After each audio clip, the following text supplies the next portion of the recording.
નમસ્કાર મિત્રો, સ્વતંત્ર સમાચારમાં આપનું સ્વાગત છે।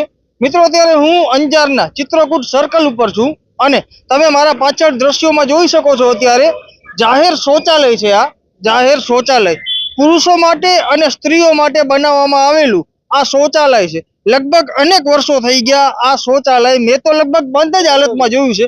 લગભગ તો કોઈક દ્વારા આ શૌચાલયની સાફ સફાઈ કરવામાં આવતી હોય એવું મારા દ્વારા ક્યારે પણ જોવા નથી મળ્યું। અત્યારે વિપક્ષી નેતા રાજેન્દ્રસિંહ જાડેજા આપણા સાથે છે, તેમનાથી વાત કરશું। બાપુ, ખાસ કરી અત્યારે અંજારની આ પરિસ્થિતિ છે કારણ કે જાહેર શૌચાલય છે। લગભગ અંજારમાં ઘણી જગ્યાએ આવેલા છે, પરંતુ એ શૌચાલયની અંદર પગ ન મૂકી શકતા હોય। ફક્ત અહીંયા તમે વાંચી શકતા હશો સ્ત્રીઓ માટે નામ લખેલું છે, પરંતુ ખરેખર સ્ત્રીઓ જાય ક્યાં?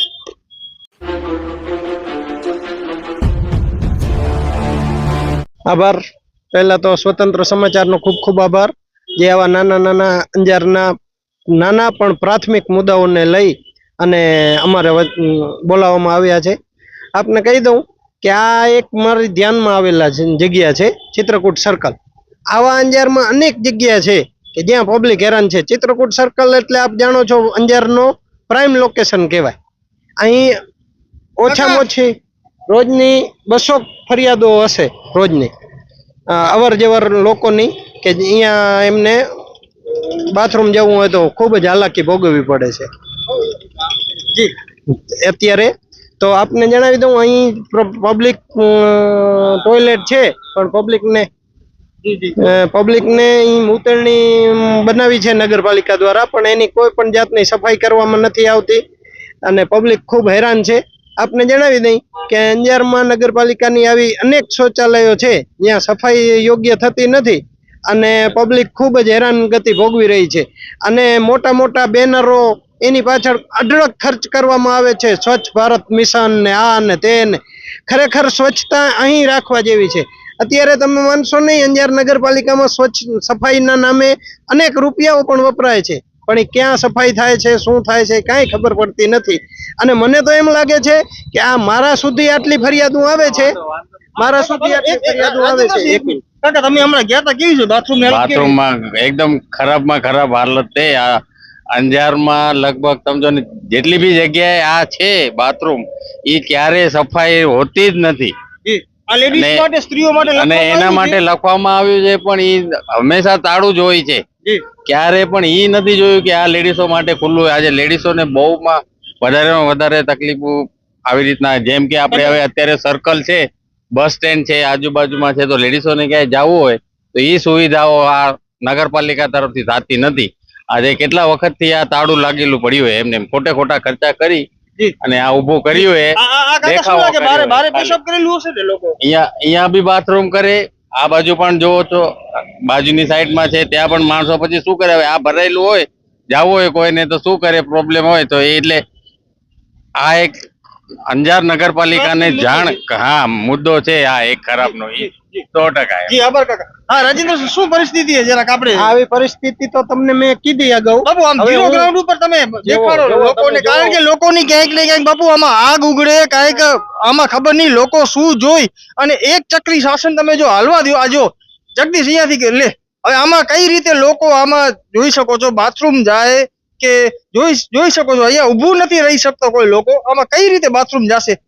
જોઈ શકો છો આ છે અંજારની દયનીય સ્થિતિ, કેમ કે દેશી દારૂની પોટલી ઉડે છે। આ કાકા, કેવી છે સ્થિતિ બાથરૂમની? બાથરૂમ કેવું છે? ના નથી બરાબર? ભરેલું છે? ભરેલું। હા, રાજેન્દ્રસિંહ, શું કહેશો હવે? આજના આ બધી આપે હાલત જોઈ છે।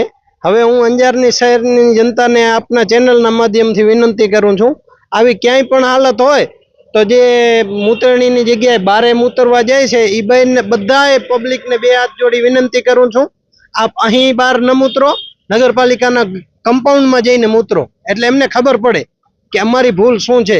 હું આપને ચેનલના માધ્યમથી અંજાર શહેરવાસીઓને 2 હાથ જોડીને અપીલ કરું છું કે આપ સૌ પોતાની લડાઈ પોતે લડો, તો આ જાગૃત થશે। આ લોકો એક કુંભકર્ણની નિંદ્રામાં સૂતા છે, એને જગાડવા માટે તમારે એમની ઉપર મૂત્ર વિસર્જન કરશો તો જ જાગશે। જય ભારત, જય હિન્દ।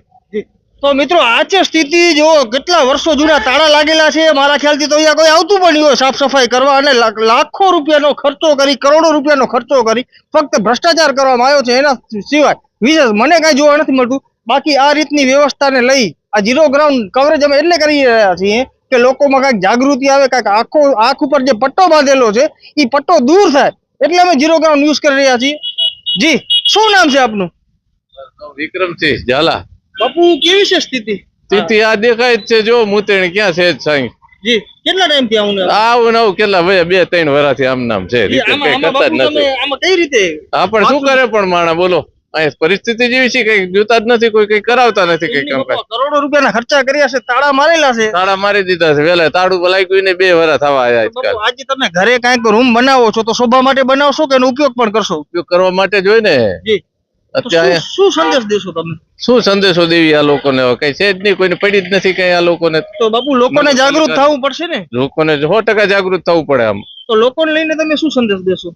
લોકોને શું આપીએ આપણે સંદેશો? ક્યાં અહીંયા કોઈનું કોઈ આલિમ તો છે નહીં, કઈ મનમાં નહીં હાલે છે નગરપાલિકામાં. જી, શું તો આમાં તો બાપુ કોઈ અંદર તો કરતું નહીં હોય બાથરૂમ. હા, બારે જો આ બાજુ છે, બારે જ છે, અંદર કોણ? જી, તો આમાં સ્વચ્છતા મિશન ને જાગૃતિ મિશન ને એ બધું બોલતા હોય. બધું ખાલી કાગળ ઉપર. કાગળ ઉપર. જી, આભાર. તો મિત્રો, આ છે ખાલી કાગળ ઉપરની સ્થિતિ છે ને અમે એટલે ઝીરો ગ્રાઉન્ડ દેખાડી રહ્યા છીએ. બાકી આ બધા વિષયને લઈ, અંજારની વ્યવસ્થાને લઈ તમે શું કર્યા છો કમેન્ટ દ્વારા જરૂરથી જણાવજો. જગદીશ દાફડા સાથે નીરવ ગોસ્વામી, સ્વતંત્ર સમાચાર, ચિત્રકૂટ, અંજાર, કચ્છ, ગુજરાત.